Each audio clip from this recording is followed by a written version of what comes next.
সেকেন্ডের ব্যবধানে বার ভূমিকম্প অনুভূত জানালো আবহাওয়া অধিদপ্তর। উৎপত্তিস্থল রাজধানী বাগদাদ। গণভোটে হ্যাঁ বা না মানুষ বুঝতে পারছে না, মন্তব্য মির্জা ফখরুলের। জাতিকে বিভক্ত করার অপচেষ্টা চলছে বললেন জামায়াত আমির। 3 দিনের রাষ্ট্রীয় সফরে ঢাকায় ভুটানের প্রধানমন্ত্রী শেরিং তোবগে। প্রধান উপদেষ্টার বৈঠকে দ্বিপাক্ষিক সম্পর্ক নিয়ে আলোচনা। এবং ত্রয়োদশ সংসদ নির্বাচন হবে ঐতিহাসিক বললেন এসি সানাউল্লাহ। মাঠে থাকবেন রেকর্ড সংখ্যক আন্তর্জাতিক পর্যবেক্ষক।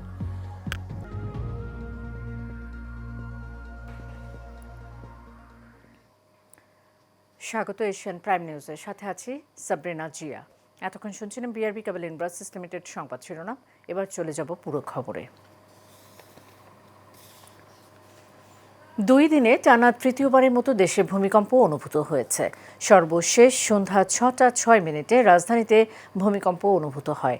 আবহাওয়া অধিদপ্তর জানিয়েছে সন্ধ্যায় 1 সেকেন্ডের ব্যবধানে 2 বার ভূমিকম্প অনুভূত হয়েছে।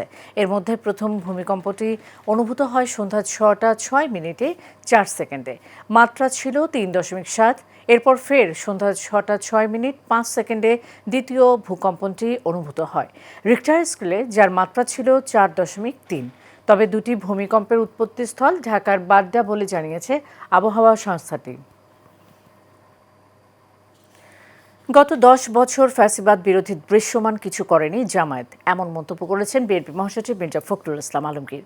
শনিবার সকালে রাজধানীর ডিপ্লোমা ইঞ্জিনিয়ারিং ইনস্টিটিউটে মশরিক কেয়ারটেকার কল্যাণ পরিষদের আলোচনা সভায় এই মন্তব্য করেন তিনি। মির্জা ফখরুল বলেন, পিআর দেশের মানুষ বোঝে না, পিআরের সঙ্গে আমরা পরিচিত নই। গণভোটে হ্যাঁ বা না মানুষ বুঝতে পারছে না, শেষ দিন পর্যন্ত বুঝতে পারবে না। আরও জানাচ্ছেন শরীফুল ইসলাম। শনিবার সকালে রাজধানীর ডিপ্লোমা ইঞ্জিনিয়ারিং ইনস্টিটিউটে আলোচনা সভার আয়োজন করে মৌসিক কেয়ারটেকার কল্যাণ পরিষদ। সভায় যোগ দিয়ে প্রধান অতিথির বক্তব্যে বিএনপির মহাসচিব মির্জা ফখরুল ইসলাম আলমগীর বলেন, ধর্মকে ব্যবহার করে একটি দল রাজনৈতিক ফায়দা নিতে চাচ্ছে।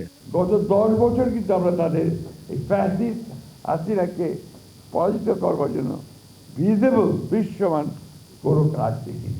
গণভোটে থাকবে আবার হ্যাঁ না। এখন গণভোটে নাকি 4টা প্রশ্ন থাকবে, 4টা প্রশ্ন একটা গণভোটের ব্যালটে। এটা মানুষ কিছু এখন পর্যন্ত বুঝতেই পারছে না, কেউ বুঝতে পারছে না, শেষ দিন পর্যন্ত বুঝতেও পারবে না। এই সময় তিনি জামায়াতকে উদ্দেশ্য করে বলেন, দাবি দাওয়া নিয়ে একটি দলের সুর ইতিমধ্যে নরম হয়েছে, তারা পুরোদমে নির্বাচনে নেমে গেছে। একটা রাজনৈতিক বল সমানে চিৎকার করছে, পিআর দিতে হবে, পিআর দিতে হবে, পিআর না হলে নির্বাচন হবে না। অনেক হুঙ্কার টুঙ্কার হয়েছে, তাই না? এখন আবার সুর নরম হয়ে গেছে। এখন দেখা যাচ্ছে নির্বাচনের জন্য সব চতুর্দিকে দৌড় চলছে, তাই তো? ধর্মকে ব্যবহার করে রাজনৈতিক ফায়দা নিয়ে নেওয়া, এটা কখনোই আপনার ইসলাম এই কথা বলে না। এদিকে রাজশাহী মহানগর বিএনপির নবগঠিত সদস্যদের নিয়ে বিএনপির প্রতিষ্ঠাতা জিয়াউর রহমানের সমাধিতে শ্রদ্ধা নিবেদন শেষে বিএনপির সিনিয়র যুগ্ম মহাসচিব অ্যাডভোকেট রুহুল কবির রিজভী বলেন, শেখ হাসিনার বিচার দৃশ্যমান করার দায়িত্ব অন্তর্বর্তী সরকার ও আদালতের।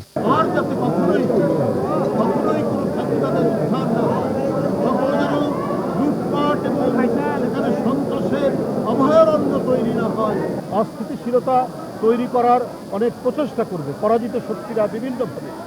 তো সেইটাকে দমন করার দায়িত্ব তো সরকার।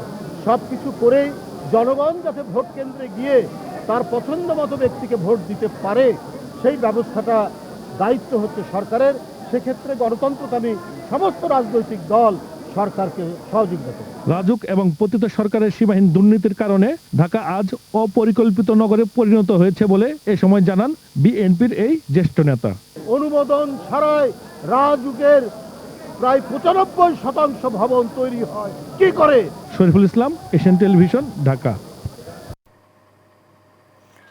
আগামী নির্বাচন হবে স্বচ্ছ, অংশগ্রহণমূলক। এখানে জনগণের ভোটে জনপ্রতিনিধি নির্বাচিত হবে। কোনো রকমের পেশি শক্তির ব্যবহার এখানে হবে না বলে মন্তব্য করেছেন বাংলাদেশ জামায়াতে ইসলামের আমির ডক্টর শফিকুর রহমান। দুপুরে ঝালকাঠির নেসারাবাদ মাদ্রাসা ময়দানে জাতীয় প্রতিনিধি সম্মেলনে যোগ দিয়ে বাংলাদেশ জামায়াতে ইসলামের আমির ডক্টর শফিকুর রহমান এই মন্তব্য করেন। এ সময় তিনি আরও বলেন, কোনো গোষ্ঠী যদি নির্বাচনে ভোট কাটার চেষ্টা করে, জনগণ তাদের শক্ত হাতে প্রতিহত করবে। আগামী নির্বাচনের মাধ্যমে দেশের নতুন ইতিহাস রচিত হবে। সকল জুলুম, ফ্যাসিবাদ ও জাতিকে বিভক্ত করার অপচেষ্টার বিরুদ্ধে তাদের লড়াই অব্যাহত থাকবে।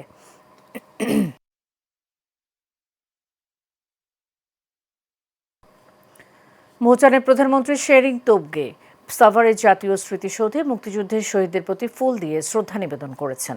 পরে তিনি দর্শনার্থী বইয়ে স্বাক্ষর এবং একটি গাছের চারা রোপণ করেন। এর আগে রাষ্ট্রীয় সফরে সকালে ঢাকায় এসে পৌঁছান ভুটানের প্রধানমন্ত্রী শেরিং তোবগে। বিমানবন্দরে প্রধান উপদেষ্টা ডক্টর মোহাম্মদ ইউনূস বিমানবন্দরে তোবগেকে অভ্যর্থনা জানান। এ সময় তাকে গার্ড অব অনার দেয়া হয়। বিকেল 4টার দিকে প্রধান উপদেষ্টার কার্যালয়ে এসে পৌঁছান ভুটানের প্রধানমন্ত্রী। এ সময় কিছুক্ষণ কথা বলেন দুই নেতা। পরে দুই দেশের প্রতিনিধি পর্যায়ের একটি বৈঠক অনুষ্ঠিত হয়। এর আগে দুপুরে পররাষ্ট্র ও বাণিজ্য উপদেষ্টার সঙ্গেও সাক্ষাৎ করেন ভুটানের পররাষ্ট্রমন্ত্রী। ত্রয়োদশ সংসদ নির্বাচন হবে একটি ঐতিহাসিক নির্বাচন, যার মাধ্যমে গণতন্ত্রের পুনঃসূচনা হবে বলে মন্তব্য করেছেন নির্বাচন কমিশনার আবুল ফজল মোহাম্মদ সানাউল্লাহ। সকালে এশিয়ান নেটওয়ার্ক ফর ফ্রি ইলেকশনসের কর্মশালায় একথা বলেন তিনি। জানান, একটি সুষ্ঠু, গ্রহণযোগ্য ও নিরপেক্ষ নির্বাচন দিতে প্রস্তুত বর্তমান নির্বাচন কমিশনার। তবে আগামী জাতীয় নির্বাচনে সামাজিক যোগাযোগ মাধ্যমে অপতৎপরতা এবং এআই এর অপব্যবহার ঠেকাতে নির্বাচন কমিশন চ্যালেঞ্জ রয়েছে। এছাড়াও রেকর্ড সংখ্যক আন্তর্জাতিক পর্যবেক্ষক আসন্ন ত্রয়োদশ জাতীয় নির্বাচনে অংশ নেবে বলেও আশা প্রকাশ করেন নির্বাচন কমিশনার আবুল ফজল মোহাম্মদ সানাউল্লাহ।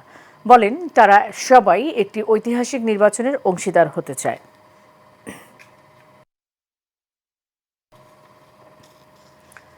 দেশের ভালোর জন্য যেখানে যতটুকু সম্ভব রূপায়ণ গ্রুপ অবদান রাখার চেষ্টা করবে বলে জানিয়েছেন গ্রুপের কো চেয়ারম্যান মাহির আলী খান রাতুল। রাজধানীর জলশিরি গলফ ক্লাবে প্রথম রূপায়ণ arm forces day cup golf টুর্নামেন্টের উদ্বোধন অনুষ্ঠানে একথা বলেন তিনি। এ সময় জলশিরি বিভিন্ন প্রকল্পের সঙ্গে রূপায়ণ গ্রুপ যুক্ত থাকায় তাদেরকে ধন্যবাদ জানায় জলশিরি গলফ ক্লাবের বর্তমান president major general Mohammad Hasanuzzaman. Sabbir Samed সাত্তারের ক্যামেরায় কাউসার আহমেদের রিপোর্টে দেখুন বিস্তারিত। রূপায়ণ গ্রুপের পৃষ্ঠপোষকতায় রাজধানীর জলশিরি গলফ ক্লাবে প্রথম রূপায়ণ arm forces day cup golf টুর্নামেন্টের উদ্বোধন করা হয়। বেলুন উড়িয়ে টুর্নামেন্টের উদ্বোধন করেন জলশিরি গলফ ক্লাবের বর্তমান president major general Mohammad Hasanuzzaman এবং রূপায়ণ গ্রুপের কো চেয়ারম্যান মাহির আলী খান রাতুল। উদ্বোধনের পর জলশিরি গলফ ক্লাবের প্রেসিডেন্ট টুর্নামেন্টে পৃষ্ঠপোষকতা করায় রূপায়ণ গ্রুপকে ধন্যবাদ জানায়। একই সাথে আশা প্রকাশ করেন ভবিষ্যতে রূপায়ণের নির্মাণ মানদণ্ডের উপর নির্ভর করে জলশিরির বাকি প্রকল্প সুন্দর হবে। এই অনুষ্ঠানটা, এই প্রতিযোগিতাটা আমাদের রূপায়ণ গ্রুপ পৃষ্ঠপোষকতার জন্য তাদেরকে ধন্যবাদ জানাচ্ছি। আশা করি আপনাদের মানদণ্ডের উপর ভিত্তি করে আমাদের এই যে প্রতিষ্ঠানগুলো গড়ে উঠছে সেগুলো ভবিষ্যতে আমাদের জন্য অত্যন্ত সুন্দর স্থাপনা হবে বলে আমরা আশা করি এবং আমাদের আশাবাদ থাকবে যে ভবিষ্যতেও আপনারা জলশিরির সাথে এবং জলশিরি গলফ ক্লাবের সাথে সম্পৃক্ত থাকবেন। এ সময় রূপায়ণ গ্রুপের কো চেয়ারম্যান মাহির আলী খান রাতুল বলেন, রূপায়ণ গ্রুপ সবসময় দেশের আবাসন খাত এবং সোসাইটি ডেভেলপমেন্টে কাজ করে যাচ্ছে। রূপায়ণ গ্রুপ সবসময় আবাসন খাত এবং সোসাইটি ডেভেলপমেন্টে কন্ট্রিবিউশন রেখেছে বাংলাদেশের, পাশাপাশি ক্রিয়া অঙ্গনেও বেশ কন্ট্রিবিউশন রেখেছে। এটার প্রতিফলনে আমরা চাচ্ছিলাম যে জলশিরির এইরকম একটা জায়গায় এরকম একটা সুন্দর প্রকল্প হয়েছে, সেখানে আমরা স্পন্সর করার মাধ্যমে আমরা চাচ্ছি যে দেশের এই বিষয়গুলো মানুষের সবার কাছে পৌঁছাক এবং এই যে এরকম সুন্দরভাবে পরিচালনা করে যে একটি সোসাইটিকে গল্পের মাধ্যমেও যে ডেভেলপ করা যায় সেই জিনিসটা আমরা আসলে মানুষের কাছে তুলে ধরতে যাচ্ছি। ভবিষ্যতে ক্রিয়াঙ্গনে এমন উদ্যোগ অব্যাহত থাকবে বলে জানান রূপায়ণ গ্রুপের কো চেয়ারম্যান। আশা করি যে আমাদের এই ইনিশিয়েটিভগুলো সামনের দিকেও অব্যাহত থাকবে। কাউসার আহমেদ, এশিয়ান টেলিভিশন, ঢাকা। শিক্ষা ব্যবস্থার ক্ষেত্রে আমূল পরিবর্তন আনা এবং শিক্ষকদের জন্য উপযুক্ত পেশাগত পরিবেশ তৈরি করতে সকল রাজনৈতিক দলকে একসঙ্গে কাজ করার আহ্বান জানান নওগাঁ 3 আসনে বিএনপি মনোনীত প্রার্থী ফজলে হুদা বাবুল। মহাদেবপুর সর্বমঙ্গলা পাইলট উচ্চ বিদ্যালয় মাঠে উপজেলা এমপিওভুক্ত ও নন এমপিওভুক্ত শিক্ষা প্রতিষ্ঠানের শিক্ষক কর্মচারীবৃন্দ আয়োজিত সমাবেশে এসব কথা বলেন তিনি। শিক্ষকরা কেবল ছাত্রছাত্রীদের নয়, পুরো সমাজের জন্য একটি আদর্শ বলে মনে করেন ফজলে হুদা বাবুল। বিস্তারিত মঞ্জলের নামের রিপোর্টে। বাকি যিনি বিনিয়োগ করবেন তিনি আল্লাহর রাস্তায় বিনিয়োগ করবেন উনি বলছেন। জনগণের রায়ে বিএনপি ক্ষমতায় আসলে শিক্ষকদের স্বার্থ রক্ষা এবং শিক্ষাক্ষেত্রে নতুন উদ্যম সৃষ্টির জন্য সরকারের সঙ্গে সম্মতি প্রচেষ্টা চালানোর প্রতিশ্রুতিও দেন তিনি। যাতে শিক্ষার মান উন্নয়নে, শিক্ষার জন্য আমি বদলগাছিতে 57টা স্কুলে কম্পিউটার দিয়েছি। ওই আমার যেসব স্কুলে কারেন্ট নাই, ইলেকট্রিসিটি নাই, সেখানে জেনারেটর কিনে দিয়েছি। শিক্ষা নিয়ে কাজ আমি নতুন করিনি, কারণ আমার নেতা তারেক রহমান বলেছেন যে আগামীতে বিএনপি ক্ষমতায় আসলে সর্বোচ্চ বরাদ্দ শিক্ষা।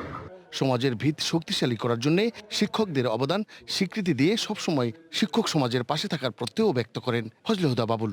কোনদিন যদি দায়িত্ব পাই ভালো কিছু করব, আর দায়িত্ব চলে যাওয়ার পর যেন পালায় যেতে না হয়। মন্ডলের নাম, এশিয়ান টেলিভিশন, ঢাকা।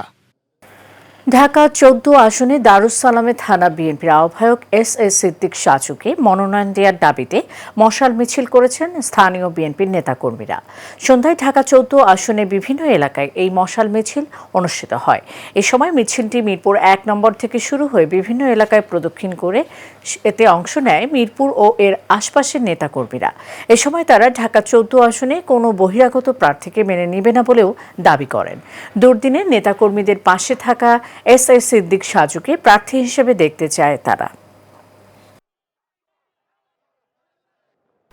শেষ করব এশিয়ান প্রাইম নিউজ। যাবার আগে বিআরবি কেবল ইন্ডাস্ট্রিজ লিমিটেড সংবাদ শিরোনাম জানিয়ে দেব আরও একবার।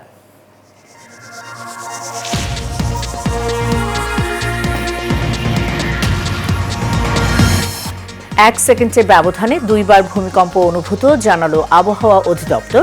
উৎপত্তিস্থল রাজধানী বাড্ডায়। গণভোটের হ্যাঁ বা না মানুষ বুঝতে পারছে না, মন্তব্য মির্জা ফখরুলের। জাতিকে বিভক্ত করার অপচেষ্টা চলছে বললেন জামায়াত আমির। 3 দিনের রাষ্ট্রীয় সফরে ঢাকায় ভুটানের প্রধানমন্ত্রী শেরিং তোবগে। প্রধান উপদেষ্টার বৈঠকে দ্বিপাক্ষিক সম্পর্ক নিয়ে আলোচনা। এবং ত্রয়োদশ সংসদ নির্বাচন হবে ঐতিহাসিক বললেন ইসি সানাউল্লাহ। মাঠে থাকবেন রেকর্ড সংখ্যক আন্তর্জাতিক পর্যবেক্ষক।